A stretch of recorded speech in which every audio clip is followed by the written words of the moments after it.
जमाना बन गेलो तोर बहाना बेवफा गे कैसा न दगा दिल प्यार में हमरा दगा दिल कैसा न दगा दिल प्यार में हमरा दगा दिल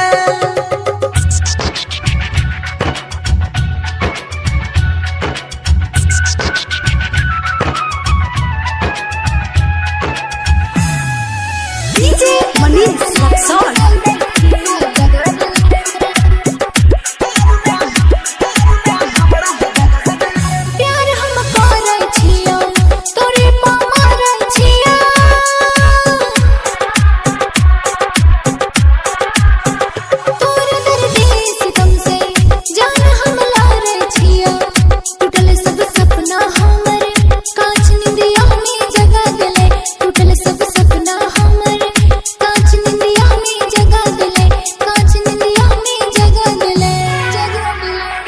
करेरी हो तोर फिक्रिया खैने रही संग में क्रिया बेवफा गे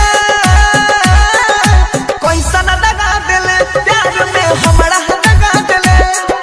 कैसा न दगा दिल प्यार में हमरा दगा दिल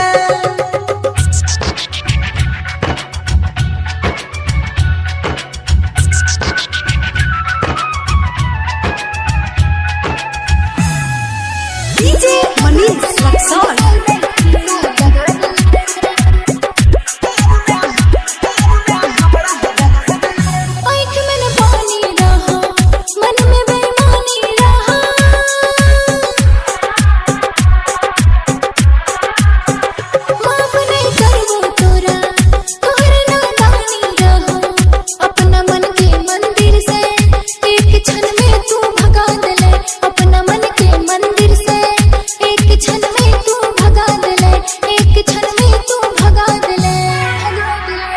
मलिका राकेश बंसी धर के छोड़ा ले नहीं घाट घर के बेवफा गे